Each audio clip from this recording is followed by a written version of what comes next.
Hello everybody, you are listening to the Atlanta Sports Podcast. My name is Frankie Malouf, and once again I am joined by Luke Winslow.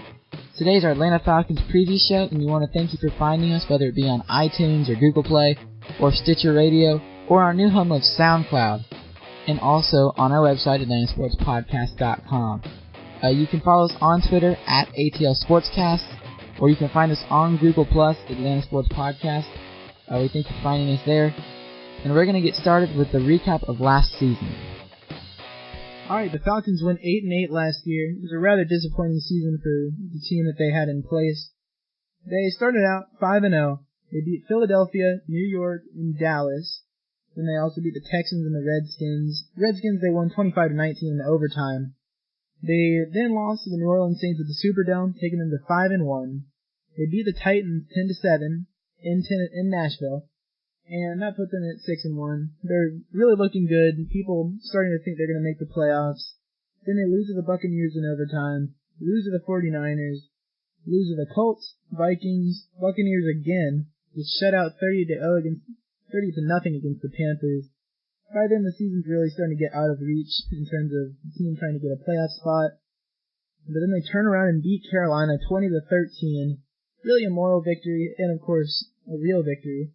And they end on a sour note, losing to the New Orleans Saints in Atlanta, 20-17. Just not a good game, underwhelming season there, and we'll start off by kind of recapping the offseason. The team's really trying to get better.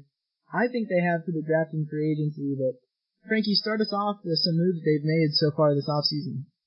So like you said, last year was a very disappointing for most Falcon fans. They did meet the expectations at 8-8. The only problem was they kind of did it in an abnormal fashion, starting 5-0 with the best record and then falling apart towards the end of the season. So they started off their major transactions. They released wide receiver Roddy Wright on March 2nd. That was a shocker to me. I still think they should have kept him, but apparently the front office didn't think so. Then a week later, they agreed to terms with center Alex Mack from the Browns. That was a big move for them. They needed a center. They hadn't had one for a few years since Todd McClure. Then they also signed Matt Schaub, and then they waived Paul Soliai. The next day, they agreed to terms with Adrian Claiborne and Derek Shelby. Later on, they re-signed Charles Godfrey and Phillip Wheeler. Then they agreed to terms with outside linebacker Courtney Upshaw.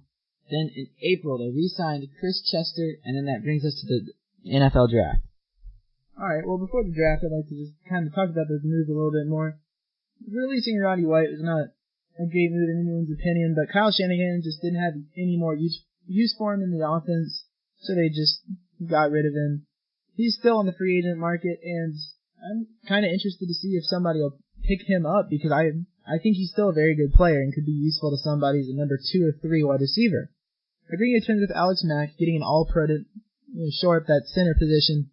Offensive line will definitely be better. Matt Schaub, good backup. Waiving Paul Soliai was just a cap move. And all the re-signings I think were very good to help give the team some depth.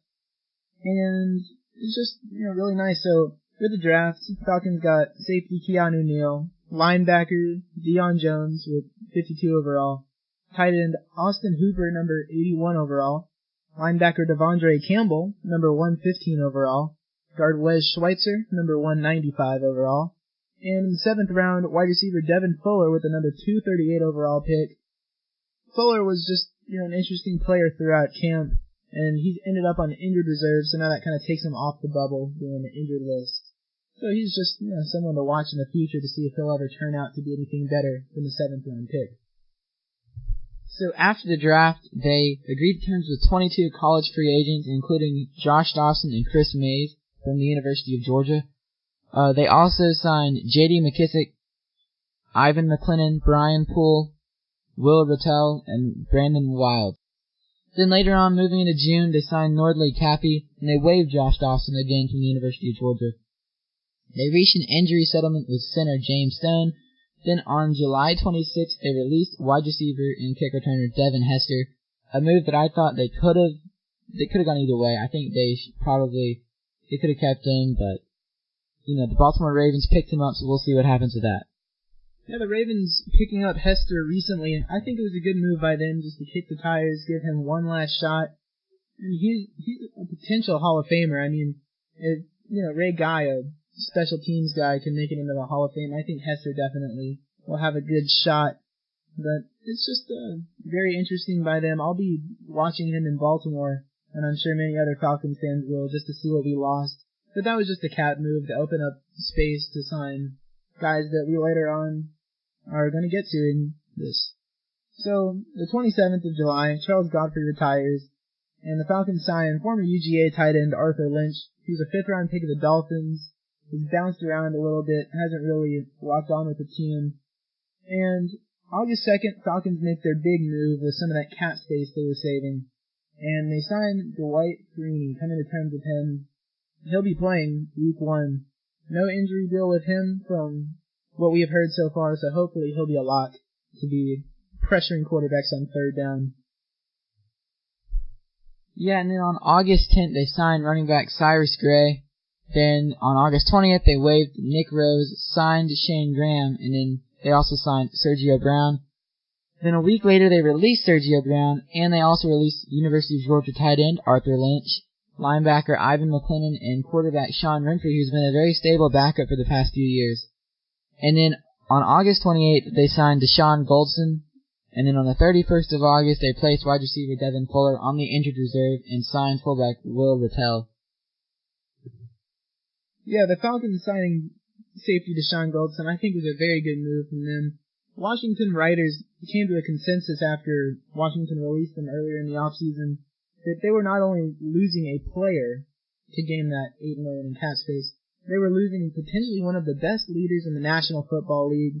Goldson is very good at helping out the young guys and getting his other teammates fired up and ready to go for a game.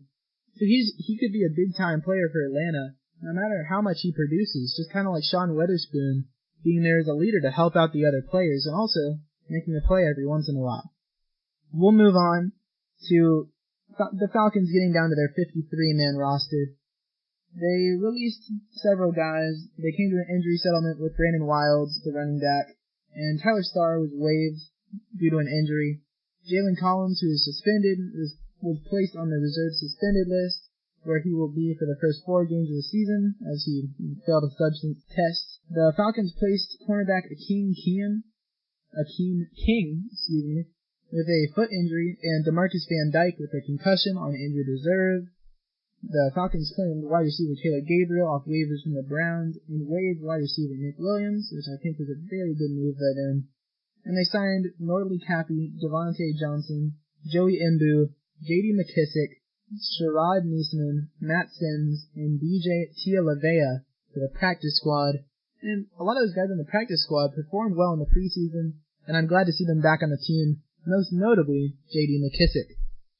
So yeah, J.D. McKissick, I thought for sure that he had his chance at least to make the 53-man roster as one of the extra wide receivers. And then if you may remember, he has that kickoff return for touchdown versus Washington, I think it was. So he definitely proved a strong case that he could play in this league. And I think that if the Falcons need an extra receiver, if injury or something happens to somebody, whether it be on special teams or on offense, I think he's the next man up. So looking ahead at the schedule, it was ranked the toughest schedule by NFL.com. The Falcons tied the 49ers for that category. And they open up this week on Sunday versus the Tampa Bay Buccaneers. Then they go on the road to Oakland, on the road to New Orleans to play the Saints, at home versus the Panthers, and then they go to a tough 2-game stretch where they have to go to Denver to play the Super Bowl champion Broncos. Then they go to Seattle and play the Seahawks. Then on October 23rd, they come back home, they play the Chargers and the Packers, then back on the road for another 2-game stretch where they go down to Tampa to play the Buccaneers, and then to Philadelphia to play the Eagles. After a much-needed bye week, they come back, they stay at home, they get the Cardinals and the Chiefs.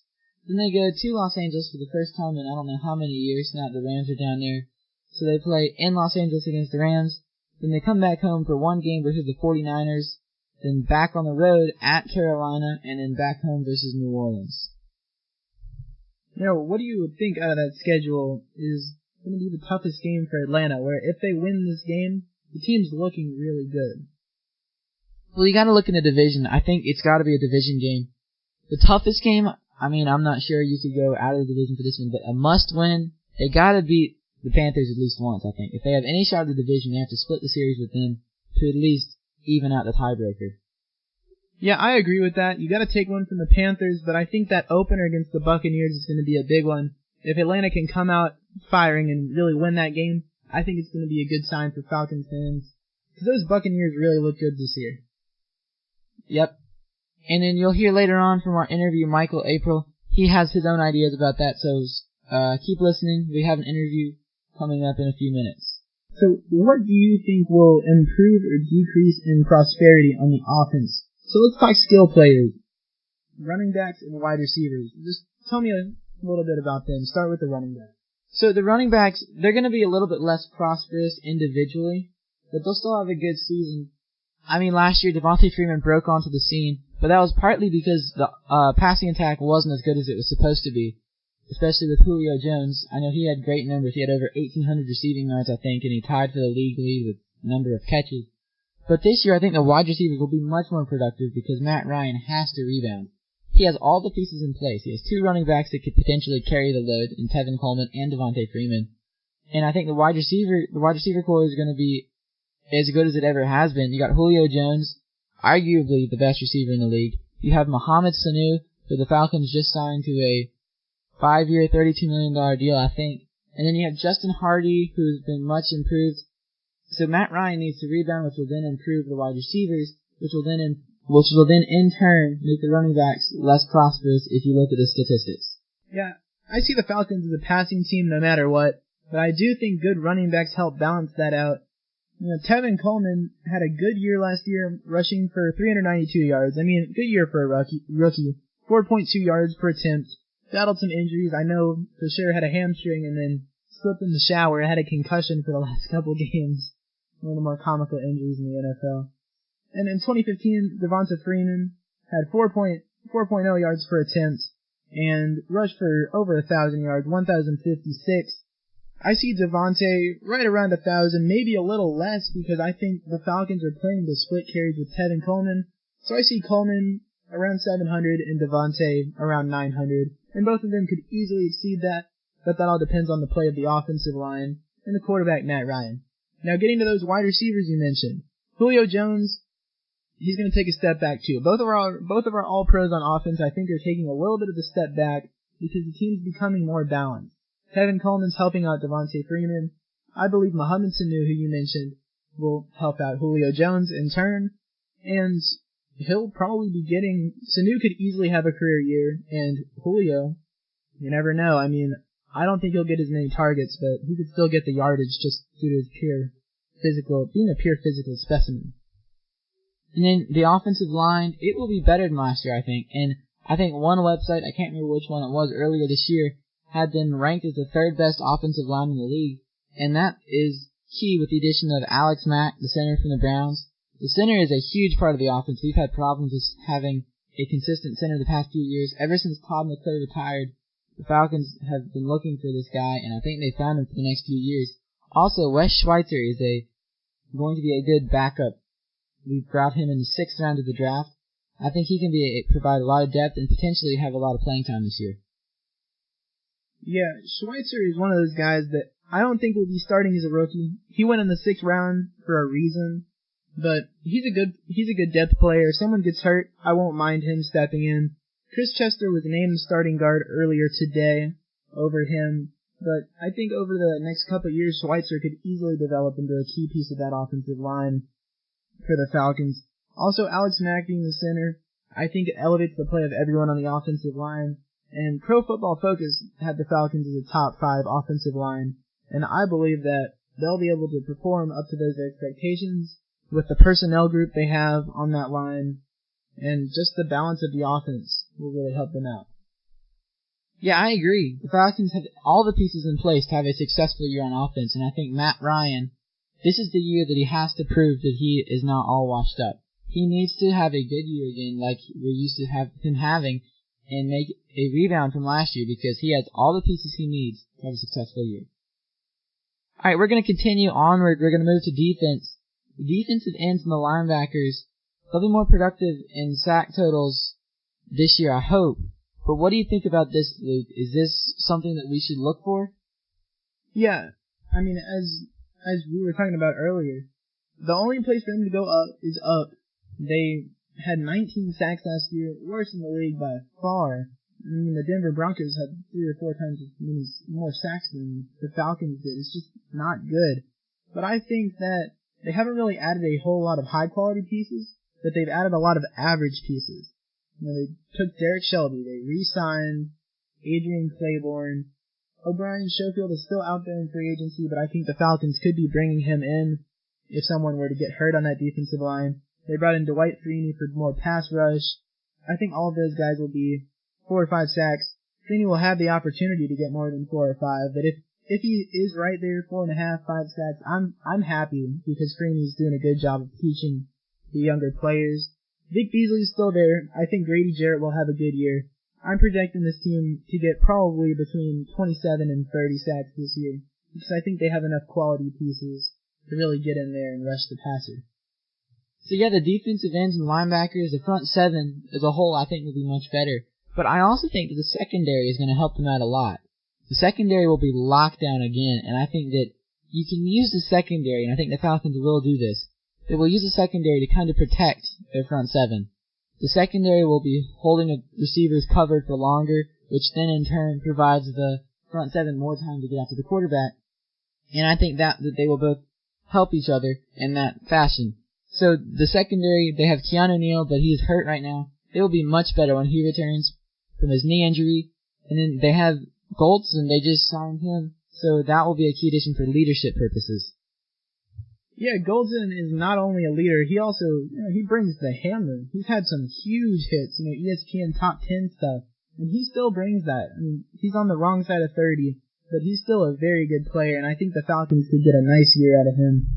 Also, this year could make some other teams look at Goldson to sign him on a minimum contract in free agency next year, or maybe more, so Goldson's really looking to have a little bit of a rebound season and show his value to this Falcons team.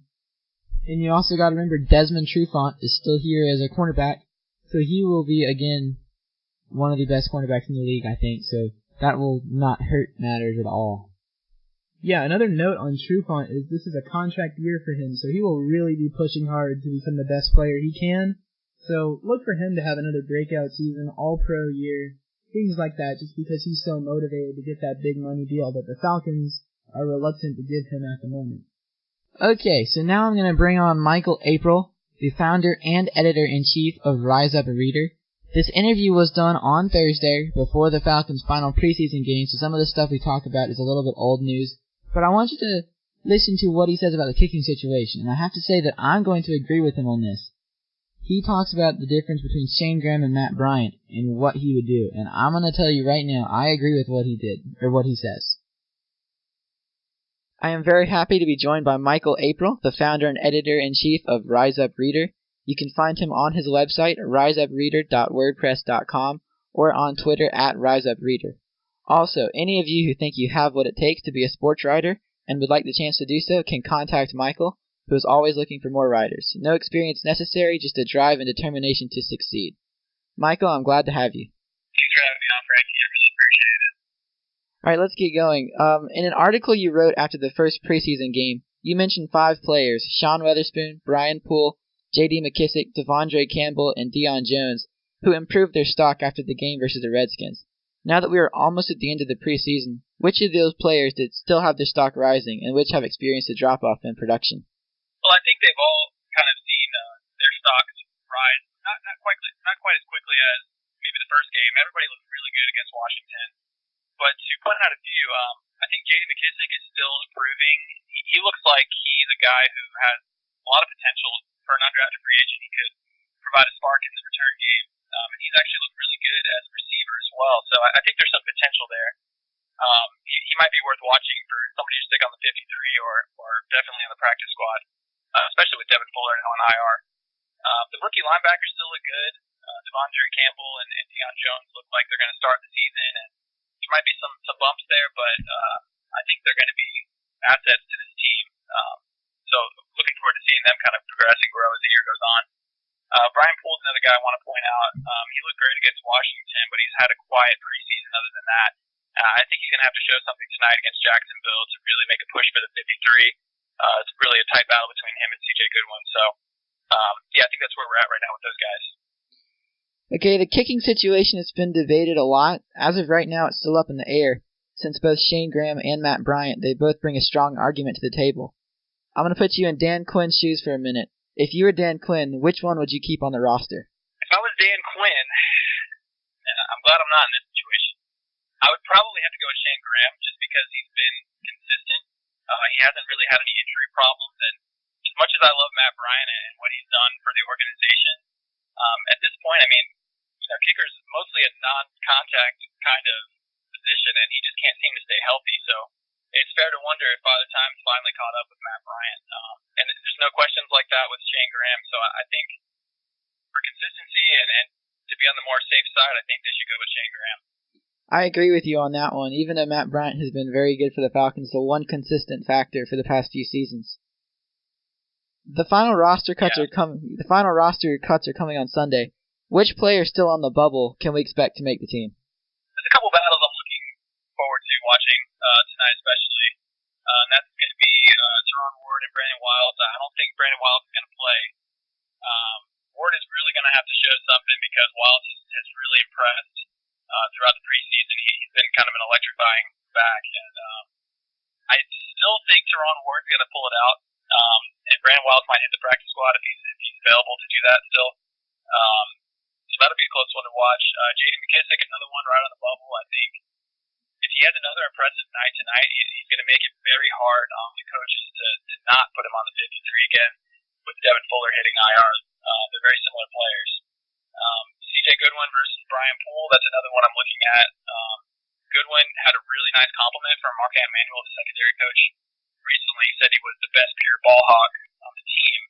And this is a team that doesn't have many of those. As good as Desmond Trufant is, he's more of a cover guy, he's not a ball hawk. That kind of falls more into Robert Alford's territory. So I think they could use somebody like Goodwin. He's got the prototypical size for this team. And Brian Poole is going to be in a battle with C.J. Goodwin, I think, for that last cornerback spot. One other one I want to touch on as well is kind of one that's not really getting a lot of attention, and that is Ben Garland and Mike Person. I think Garland has had a really good preseason. I think he might be pushing Person for a roster spot. Mike Person, obviously, as a backup center, still struggles snapping the ball. Garland isn't really perfect in that area either, but I think Garland might be pushing Mike Person for a roster spot, so that'll be one to keep an eye on. Which one of the draft picks, you mentioned the linebackers Devonta Campbell and Deion Jones earlier, and Keanu Neal just had that injury to his knee, but which one of the draft picks do you expect to have the best year? Well, Keanu Neal would be the easy choice. I'm not going to do that. Even though he has an injury, I still think he's going to have a great year. But I'm going to have to say Devonta Campbell. And honestly, I think it's just because mentally he just gets to go out there and play. Deion Jones, he's got to deal with the mental aspect of trying to direct the defense as a middle linebacker. And I think there's going to be a little bit more of a learning curve for him. I still think he's going to have a good year.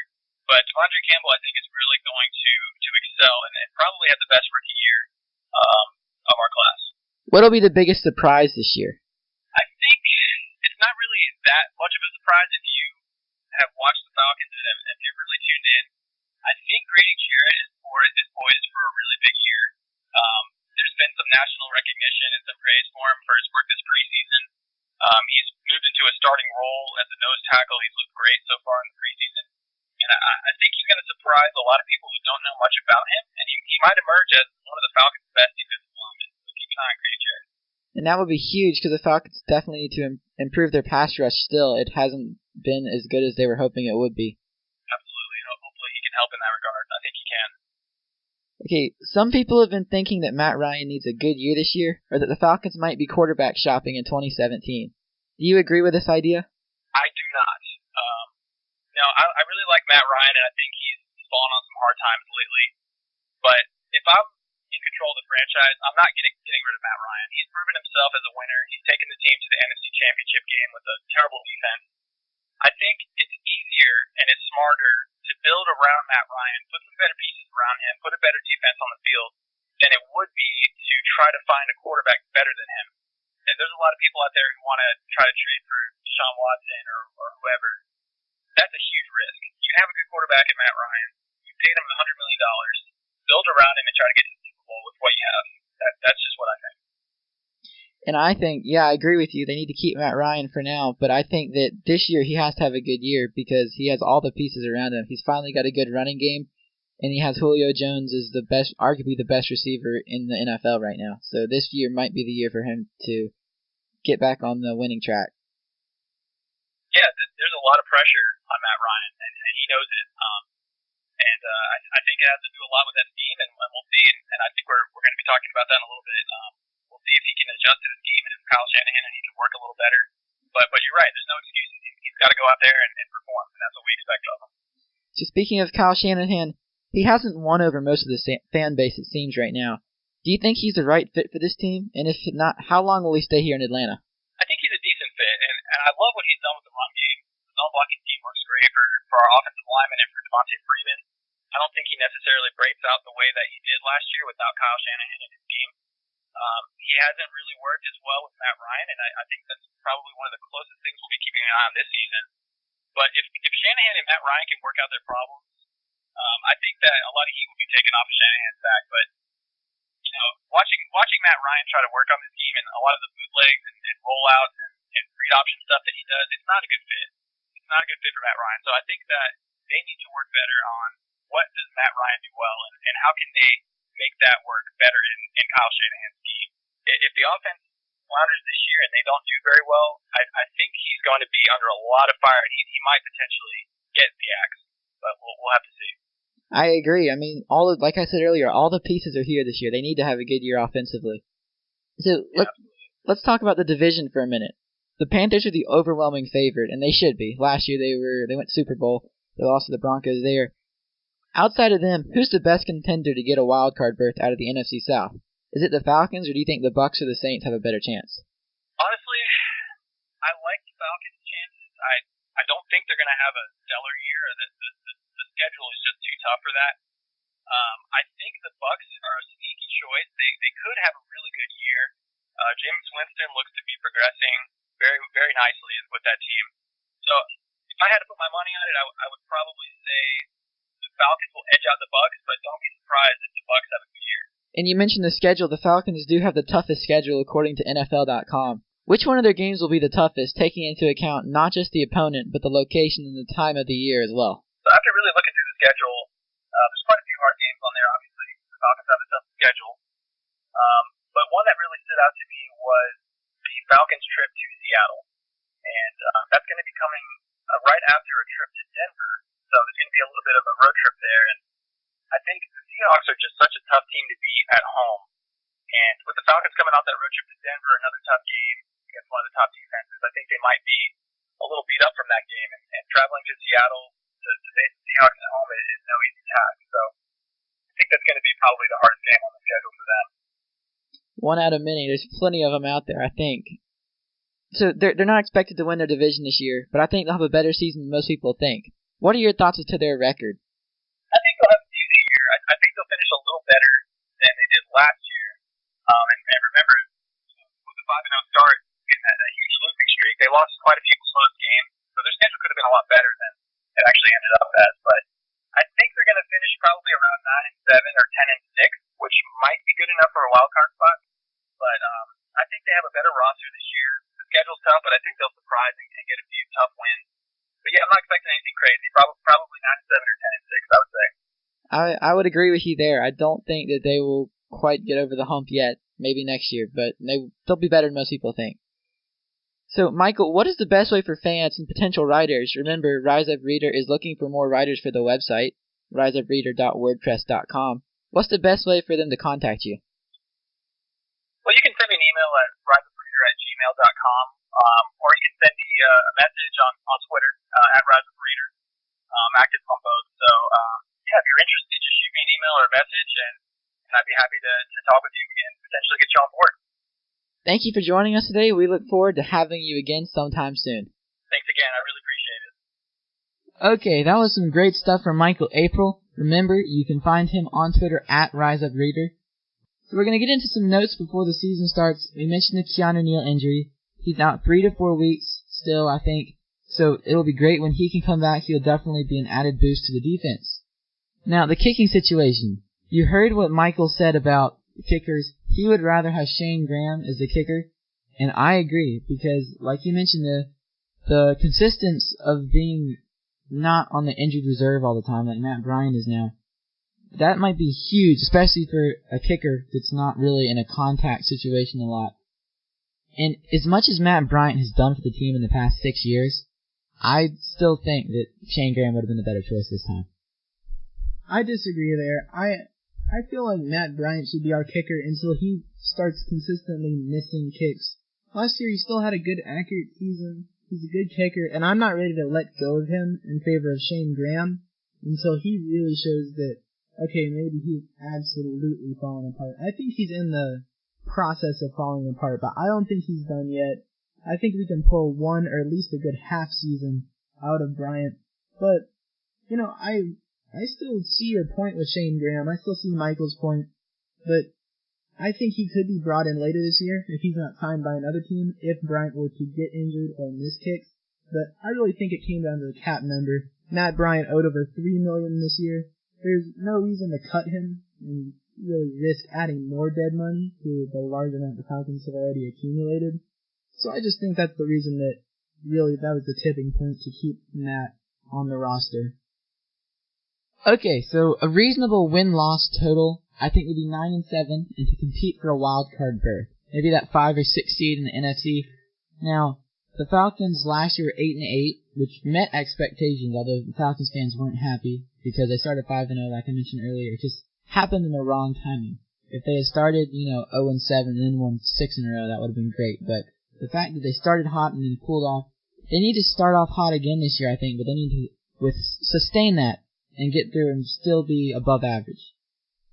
Yeah, the offense was part of a reason for that collapse, and I don't think they'll be like they were last year. I believe they'll be better, but I think a good win-loss total for them would be 8-8. I just think that means they're doing well. This year's schedule is going to be a lot harder than last year's, and fans have got to realize that you're playing Denver, Seattle, Green Bay. You've still got the Panthers in your division. Buccaneers are a team on the rise. I mean, you could go through pretty much every team that we play except for maybe a couple. I mean, even the Raiders are looking to be a good team this year. There's just really no break for this Atlanta Falcons team. So, 8-8 would be good. I can see anywhere from 6-10 to 10-6. This team could get hot. They have the ability to. They have a few superstars on each side of the ball, and they have some guys that I think could be dark horses and really help this team out. Guys being like Justin Hardy. He may be able to come into the wide receiver group and really play well. Sean Weatherspoon still has the potential that he never really reached as a player, only playing 51% of the games as a Falcon when he was with the team in his first stint. I think he can still reach that potential. He's over his injuries right now. Dan Quinn's a good coach for him. I think it's exactly what he needs. So the Falcons could go 10-6, but they also could be as bad as 6-10 due to that schedule. Anywhere in that range I'm fine with. Below that, that's not a good sign. Above that, this team has defied all expectations, but I see 8-8 as a good point for this team. So somewhere in the middle, 8-8, 9-7.